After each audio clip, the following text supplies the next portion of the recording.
right.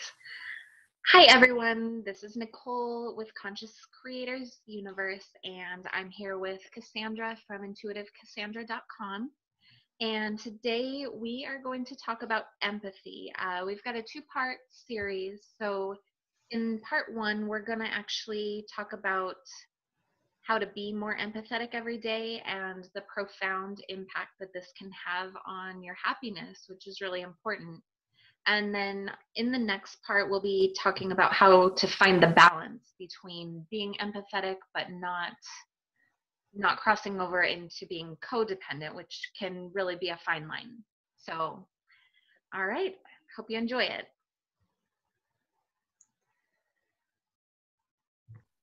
All right, so thank you, Cassandra, for being on the show today. And would you like to kick off this conversation? Thanks for having me, Nicole. And I just love that you wanted to talk about the topic of empathy, because I know that for many people who are doing any kind of, especially like healing work or coaching work or, any kind of work like that where they're serving their clients in an intimate way, being empathetic is super important. And a lot of people who are naturally empathetic do extremely well in these types of, in this field, because it allows them to sort of dive into their clients' needs or their clients' problems in a way that creates a safe space and all that. So it's a very valuable asset for healers or people in any kind of healing field. And so what do you think helps people to develop empathy, Nicole? I think sometimes it's just about being aware and, aware of how you're interacting in your day with each person you come into contact with, whether that be the driver that cuts you off or, the cashier that checks you out at the store. I think we are constantly being provided with opportunities to connect with people, and those experiences are constantly testing our ability to be empathetic. That makes sense. It's interesting you said testing, like it's easy to say, oh, sure, I'm empathetic, but then it's like in that moment when someone cuts you off, are you really?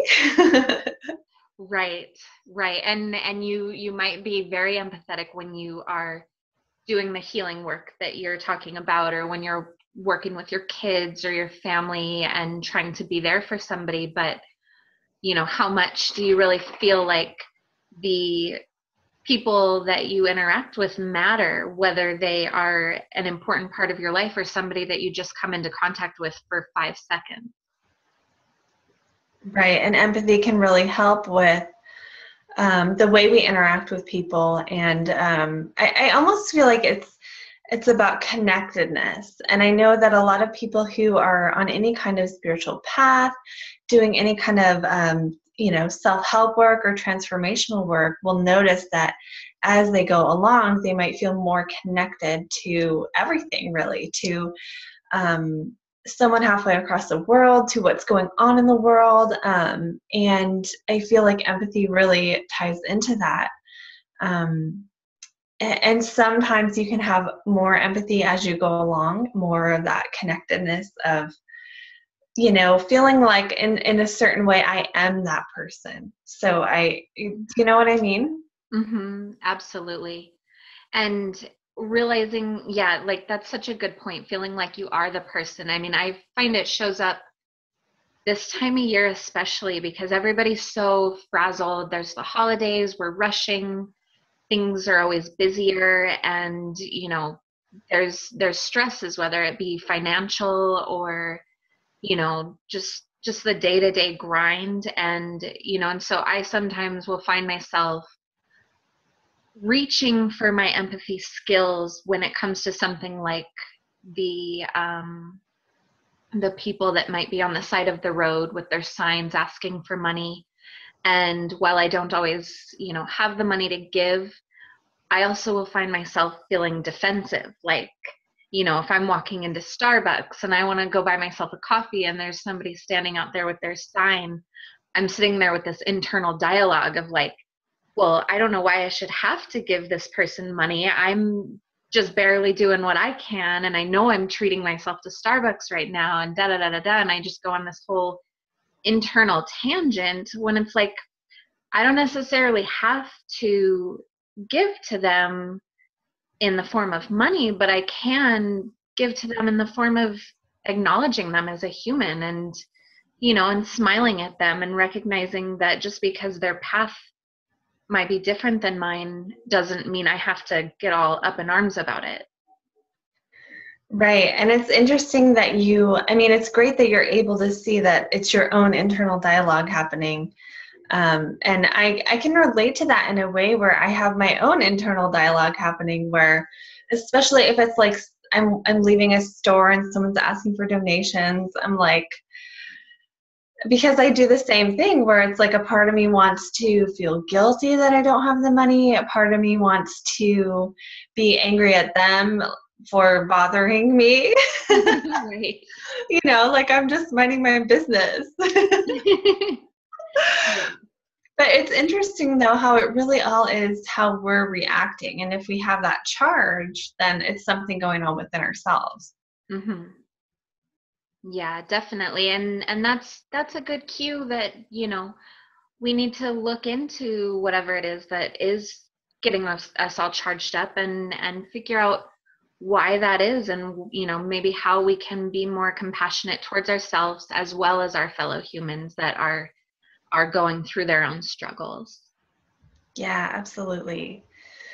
And I too think that with things like empathy, it's not something we can necessarily like learn from a book or learn in our minds. I feel like it's something that it's more of an experiential thing where I feel like I've gained empathy through like meditating and through like doing Reiki. That was a great tool that supported me and just feeling more connected to people in the first place. And then I feel like it's not something we can just do a course on empathy and then you come out with empathy. It's each person's going to have their own unique experiences that would lead them to a place where they can either step into that empathetic nature or choose not to, because we all have free will. Yeah, I really like that. You're totally right. Like you can learn tips on it, but really it's about practicing. And I just recently went to this talk this weekend about empathy, and they had recommended that we go out and we actually practice it by when we do come into interactions with people, that we specifically say to ourselves and in our heads, like, this person is important. They're seeking the same things I'm seeking, which is happiness and freedom from suffering. And so I haven't remembered to do that with each person that I come into contact with, but I've been trying. And I actually have a little story about how it had showed up. I had to make a call to help my dad get set up with new doctors, and I had been feeling kind of challenged by the lady on the phone, and like I wasn't feeling like she was being very helpful. And then I remembered the talk, and I said to myself, this woman is important. She's doing the best she can. She just wants to be happy, just like I just want to be happy. And it kind of helped me shift my view on how it was going a little bit. But then afterwards, she said she'd call my dad and help him get set up. And he called me a few minutes later to say, oh boy, the lady called me and she was so helpful, and she had said that you were so nice in getting everything taken care of. And I was like, whoa, what a crazy shift, for her to seem real agitated with me, and then to find out that she appreciated the interaction, and then she went and passed that on to my dad. It was really lovely to see practicing empathy in action.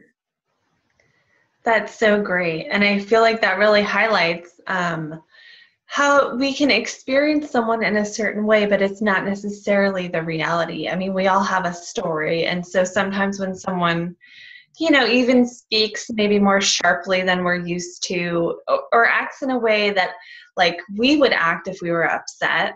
We assume, like, we'll project our own personality onto them, or situations from the past. So if someone, speaks to me in the same tone that maybe my mother spoke to me when I was in trouble, when I was a child, I might assume they don't like me, they're being critical, blah, blah, blah, when in reality, they might have not even been present to how they were coming across. They may have just, thought they were being totally normal. And so I think it's really interesting if we can step back from the story of what we think they're like, where we think we're coming from, someone else is coming from. It creates this openness where we can see the reality. Yes, definitely. It really is all about getting out of our heads and just being really present in that moment and present with that person that we are interacting with. Right. It's like getting from the head to the heart, because like the story is in our mind of how we think someone is or where we think they're coming from. But if we drop into our heart, then we're more likely to experience the person and sort of feel into the situation rather than make judgments about it. Mm-hmm. Yeah. Well, I'm curious, like with your background in Reiki and some of the training you've had that you feel has impacted how you are able to be empathetic. Do you have any tips that are like specific that, maybe the average person doesn't really know about because of lack of exposure to such subjects? The first thing that comes to mind is there's kind of a stigma around being empathetic or being an empath. And I feel like there's a lot of information out there about the negative sides of feeling, because basically you're feeling someone else's emotions, or you're tapping into how they might be feeling. And the stigma is that this is negative because you feel people's negative emotions. But the reality is that there are pros and cons to everything. And so I feel like being able to have empathy is something to be celebrated. And, we'll talk more in the next video about, how you can manage that and have healthy boundaries and all that. But I think the biggest thing I would want people to know is just that it's not a bad thing to be empathetic. And then in terms of gaining empathy, I think really the biggest thing you need to gain empathy or to become more empathic or more empathetic is to want to, like, to really want to have that. Because if you don't want to, it's not going to happen. You're not going to be open to it. And even if you do want to, you may find, I know I've found times where, I want to be empathetic unless I'm having a bad day. And then suddenly, just leave me alone, people. So, I'm not going to say that I'm not human, but I feel like with anything, just based on energy and energetics, your intention to do something will create an opening where it comes to you. Even a couple days after we talked about doing this topic, suddenly every article I find in my Facebook feed is about empathy. And I'm like, okay. So really setting the intention that, I want to be more empathic or empathetic is the first step. And then being open is the second one, because this is a topic that I feel that different people are going to have a different experience with depending on where you're starting from. So it's not necessarily a one-size-fits-all kind of thing. And I really say that about all kinds of energy, because everyone is truly unique. Everyone is in a different place. So another thing that I would say is that just because something doesn't work for you doesn't mean that you can't achieve that. So if you're wanting to gain more empathy, tap more into the feelings of others, and have more compassion, just because the way one person did it doesn't help you doesn't mean there isn't a way. So it's just a matter of being open. And if you have a spiritual connection, you can always ask that connection, whatever it is, whether you believe in spirit or guides or something else, your higher self, or even your subconscious mind. You can ask that to show you how to be more empathetic. And if you're truly open, those situations will arise for you. I love that. I think those are perfect tools that we can use, or perfect tips that we can use to move forward in towards being more empathetic. And then I guess what I would like to add is about, mindfulness and presence. And I feel like what you were saying, where it's like we might be setting the intention to be empathetic, but then there's those days we're human, where we're like, why do I always have to be the bigger person? I just want to be mad right now. And that's okay. Like, we're not ever going to be perfect. So, it's just about being aware, recognizing that we feel that way, and then redirecting as quickly as we can, just like in meditating, where, we're trying to calm our mind, and then we recognize a thought comes up and we accept it and then let it go. And so the same thing with being present in our daily life. We are trying to be empathetic, and then we recognize that we're, maybe a little less empathetic or a little less loving than we would want to be. And so we recognize and correct, and never expect that those human moments aren't going to come up, because they will. And so each time they come up, we redirect, and slowly we get to where they come up less and less. Absolutely. That is so true. Well, awesome. Thank you so much, Cassandra. I appreciate this talk with you and your awesome Thanks for having me. Yeah. And then, be sure to tune back in for our second part to this talk, where we discuss the balance between being empathetic and not being so empathetic that we lose ourselves or our boundaries.